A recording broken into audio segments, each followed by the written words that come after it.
कहानी की शुरुआत एक तितली और लड़की के पैर और चेस्ट से होती है। फिर दो सुंदर सी लड़की दिखती हैं। ये दोनों बोलती है, मिस्टर झांग अब हम रुक नहीं पाएंगे। और ये पिंक वाली जेड गर्ल सेक की सब सेक मास्टर है और ग्रीन वाली झाओ टीचू जेड गर्ल सेक की डिसाइपल। तो एक लड़का बोलता है, थोड़ा सब्र रखो, सबके लिए मेरे पास काफी है। और ये कहानी का मेन कैरेक्टर होता है झांग लांग, जेड गर्ल सेक का गेट कीपर। इतने में एक लड़की दीवार तोड़ के बोलती है, दो कुतिया और एक स्टड, मतलब एक हैंडसम आदमी जो सेक्सुअली बहुत एक्टिव रहता है। फिर बोलती है, अब तुम सब यहाँ हो ही तो क्यों ना मैं तुम्हारे साथ जुड़ जाऊँ। और ये जेड गर्ल सेक की मास्टर जून एक्जॉन है। ये सुन के दोनों लड़की को पकड़ के हंसने लगता है। तो लू बोलती है, मुझे छोड़ दो, मैं सेक मास्टर हूँ। तभी एक आवाज सुनाई देने लगती है और पता चलता है कि ये सपने देख रहा था और बाहर से कोई दरवाजा खोलने बोल रहा है। उसके बाद देखते हैं जेड गर्ल सेक के बाहर दो लड़की बात करते रहती हैं कि इतनी सुबह हो गई लेकिन दरवाजा अभी भी बंद है, क्या इन्होंने न्यू डिसाइपल लेना बंद कर दिया है। तो दूसरी बोलती है, ये कैसे हो सकता है, हाउ झाओ के 6 सेक्ट में से सिर्फ यही एक जेड गर्ल सेक्ट है जिसमें सिर्फ लड़कियां ही रहती हैं और पावरफुल मार्शल आर्टिस्ट हैं और इनकी सुंदरता से तो ये कंट्री की क्वीन और प्रिंसेस भी जलती हैं। और जेड गर्ल सेक सबसे ज्यादा आदमियों से ही नफरत करती है, यहाँ तक कि हजारों किलोमीटर तक एक कुत्ता भी नहीं है। इतने में झांग दरवाजे से बाहर आके बोलता है, क्या हुआ। ये देख के दोनों लड़की लंबा सा मुंह फाड़ती है, अरे ये तो लड़का है, और चिल्लाते हुए भाग जाती हैं। फिर ये बोलता है, तुम सब सोच रहे होगे कि लड़कियों के सेक में मैं गेट कीपर क्यों हूँ। तो ये बात 3 दिन पहले की है। रात में जब मैं अपने बाथटब में नहा रहा था तभी मुझे महसूस हो रहा था कि मेरा बट हवे में है और एक पोर्टल खुलता है और मैं उड़ते हुए सीधा जेड गर्ल सेक के पूर्वजों की मूर्ति पे गिरता हूँ। उस पर मुझे लगा था कि मैंने अपनी जान खो दी है, लेकिन तभी जेड गर्ल सेक की मास्टर बोलती है, इसे मारो मत, मैं इसे अपना गेट कीपर बना दूंगी। और इस तरह मैं इनका लिटिल प्रोटेक्टर बन गया। लेकिन यार जो भी हो, सेक लीडर की बॉडी मस्त दिखती है, काश मैं उसके साथ कर पाता।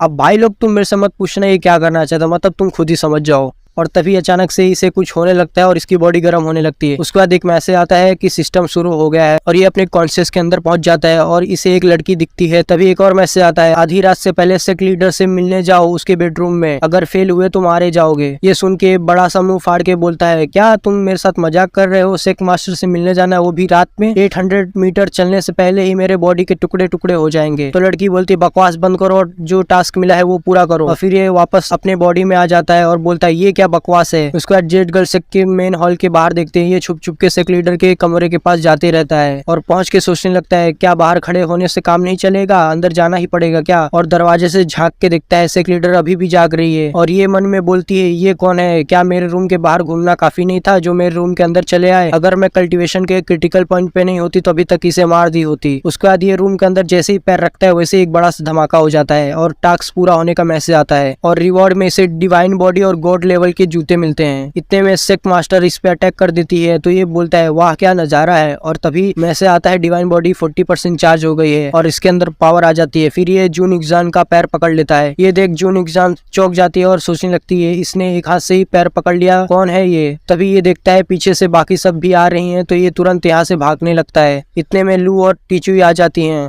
तो जून एक्जान सब दरवाजे बंद करके चोर को पकड़ने बोलती है और सोचने लगती है, क्या वो आदमी के पास डिवाइन बॉडी थी। फिर लू बोलती है, टीचू तुमने एक चोर को सेक में कैसे आने दिया। तो टीचू बोलती है, मैं गलत थी, मैं कभी सोची नहीं थी कि कोई गद्दार रात में सेक मास्टर पे हमला करेगा। तो लू बोलती है, वो हमारे सेक की डिसाइपल नहीं थी, मैं महक सूंगी थी, वो महक एक आदमी की थी। ये सुन के सब चौंक जाती है। फिर देखते हैं झांग सबसे बचने के लिए इधर उधर भागते भागते लड़कियों के बाथरूम में पहुंच जाता है।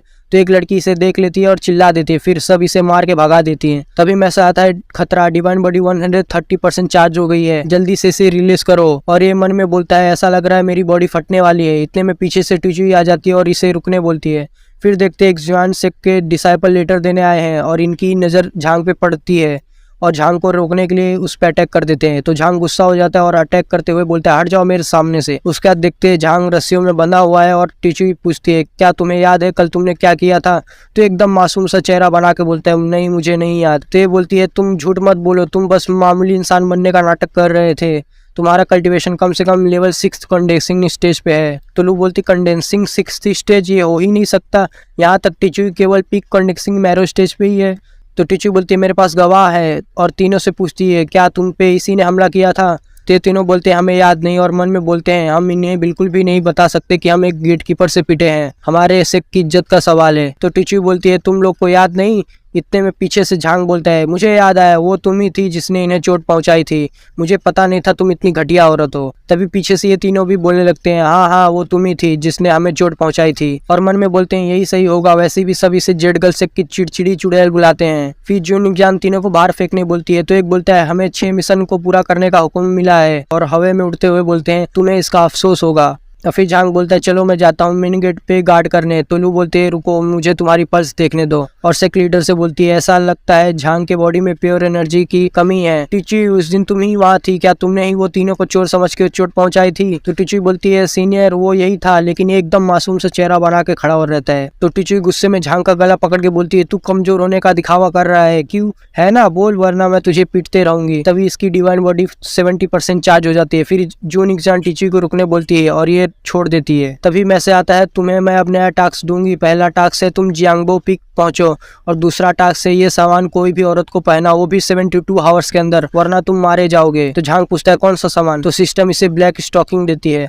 उसके बाद हम देखते हैं लू बोलती है सेक्स मास्टर टीची झूठ नहीं बोलेगी, झांग के साथ जरूर कुछ गड़बड़ है और वैसे भी वो आदमी है, फिर आप उसे सेक्स में क्यों रखी हो? तो ये बोलती है तुम अभी जाओ मुझे थोड़ा आराम करना है। और सोचने लगती है जेड गर्ल सेक्स की ताकत कम हो रही है, भले ही हम टॉप 6 सेक्ट में है लेकिन बाकी 5 सेक्ट की नजर हम पे ही है और पता नहीं क्यों डिसाइपल का कल्टीवेशन भी बढ़ नहीं रहा है, उसकी वजह से आज हमारी हालत ऐसी है। उस दिन जब मैं ओल्ड एंसेस्टर को प्रे करके रास्ता दिखाने बोल रही थी तभी ये आदमी ऊपर से आसमान से आया था, लेकिन ये आदमी के पास तो कोई कल्टीवेशन नहीं है, लेकिन फिर भी ये इतने पावरफुल अटैक कर सकता है। किस तरह का कल्टीवेशन प्रैक्टिस करा है इसने? फिर देखते झांग स्टॉकिंग देख रहा होता है और बोलता है ये सिस्टम चूतिया है, भले ही इस समय की लड़कियां ये सब नहीं पहनती लेकिन फिर भी वो देख सकती हैं कि ये अश्लील चीज है। और ये सब दरवाजे के छेद से टीचू देखते रहती है। फिर दरवाजा तोड़ के बोलती है पकड़ ली, तुमने अभी हाथ में क्या लिया था? तो झांग घबरा के बोलने लगता है कुछ भी तो नहीं, सच में कुछ भी नहीं। तो ये बोलती है मैं तुम्हें पूरे आधे दिन से दरवाजे से झांक रही थी, चलो अब जल्दी से सच बोलो। तो झांग बोलता है रुको दर्द कर रहा है। और ये स्टॉकिंग को देख के बोलती है ये क्या है? तो झांग बोलता है बैंडेज है। और टीचू के बूस्ट देख के इसकी डिवाइन बॉडी 85% चार्ज हो जाती है। इतने में टीचू झांग के हाथ से स्टॉकिंग लेके स्ट्रेच करके देखने लगती है और बोलती है ये कैसा अजीब सा बैंडेज है। और ये पीछे से सोचने लगता है वो बहुत खतरनाक था, थोड़ी देर हो जाती तो मैं शायद फट जाता। फिर देखते टीचू स्टॉकिंग को अपने जेब में रख लेती है और इसके पास आके बोलती है लड़के तुम एक्टिंग में बहुत अच्छे हो, उस दिन तुमने मुझे सबके सामने शर्मिंदा कर दिया। इतना बोल के इसको गोनी में भर लेती है। फिर ये चिल्लाने लगता है कोई बचाओ मुझे। तो ये बोलती है अगर तुम मेरा अपमान करते हो तो मैं झाओ टीचुई तुम्हें कभी भी 3 दिन से ज्यादा जिंदा नहीं रहने दूंगी। तो ये सोचने लगता है ये पागल औरत मुझे सुनसान जगह पे ले जाके मेरा खून तो नहीं करने वाली, कितना बदनसीब हूँ मैं, अगर सिस्टम की वजह से नहीं मरा तो ये लड़की जरूर मार डालेगी। इतने में सिस्टम का मैसेज आ जाता है जियांगबो पीक पे पहुंचने वाला मिशन पूरा हो गया है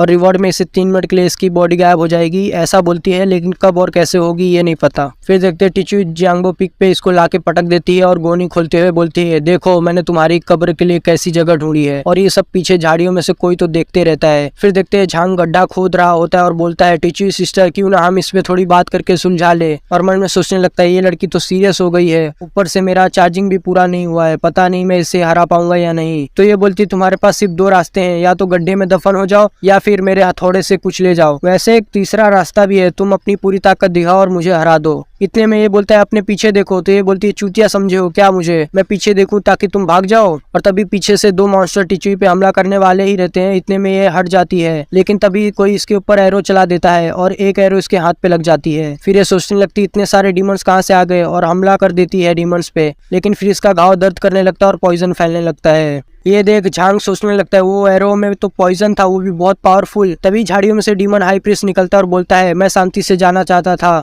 लेकिन मैंने सोचा नहीं था वो चुड़ैल की डिसाइपल मिल जाएगी, अब मैं अपने मरे हुए बेटों का बदला लूंगा। फिर एक डीमन हाई प्रीस्ट से बोलता है ये बच्चे के साथ क्या करे? तो ये बोलता है वो कोई होगा जिसने लड़की का पीछा किया होगा, वो बेकार है, उसे मार डालो। फिर ये मारने जाता है तो झांग बोलता है तुम गलत समझ रहे हो, मैं तो बस एक लकड़ी काटने वाला हूँ, मैं नहीं जानता उसे। और तभी टीचू डीमंस पे अटैक कर देती है और बोलती है झांग लान ये डीमंस ह्यूमन रेस के मोर्टल एनिमीज हैं, ये हजारों साल से कैद थे, लगता है ये कोई साजिश बना रहे हैं, मैं इन्हें रोक के रखती हूँ, तुम जल्दी से जाके सेक्ट लीडर को रिपोर्ट करो। इतने में हाई प्रीस्ट टीचू पे हमला कर देता है, लेकिन तभी पीछे से झांग अटैक करके बचा लेता है। फिर देखता है 80% डिवाइन बॉडी चार्ज बची है और ये सोचने लगता है इतने भारी हमले के लिए सिर्फ 5% एनर्जी लगी। तभी हाई प्रीस्ट अपने आदमियों को हमला करने बोल देता है। फिर झांग लड़ते लड़ते सोचने लगता है यही मौका है दूसरा मिशन पूरा करने का, लेकिन थोड़े ध्यान से करना पड़ेगा। और मॉन्स्टर को हरा के प्रीस्ट को बोलता है मैं तुम्हें एक मौका दूंगा, अपनी पूरी ताकत से हमला करो, मैं थोड़ा सा भी नहीं हिलूंगा। ये सुन के टीचू बोलती है क्या लाइट नोवेल का मेन कैरेक्टर यही नहीं करता है? फिर प्रीस्ट बोलता है अच्छा ठीक है, लेकिन बुरी तरह मरने के बाद मुझे कुछ मत बोलना। फिर ये सोचने लगता है मैं ज्यादा खतरा नहीं ले सकता और सिस्टम को 30% एनर्जी डिफेंस पे लगाने बोल देता है। फिर प्रीस्ट अपना strongest move thunder bust cloud use करता है, लेकिन इसे कुछ नहीं होता। तो ये सोचने लगता है ये छोटे से अटैक के लिए लिए मैंने इतना एनर्जी यूज कर लिया, और बोलता है क्या यही था तुम्हारा स्ट्रॉन्गेस्ट मूव? तो प्रीस्ट बोलता है हाँ यही था मेरा स्ट्रॉन्गेस्ट मूव, और सोचने लगता है इसे कुछ नहीं हुआ, कहाँ से आया है ये लड़का। फिर ये जख्मी होने का नाटक करने लगता है और टिच्यू को पहाड़ से लेकर कूद जाता है। फिर देखते हैं मॉन्स्टर इनको ढूंढ रहे हैं और ये दोनों गुफा में छुपे रहते हैं। फिर टिच्यू बोलती है अब हम क्या करें?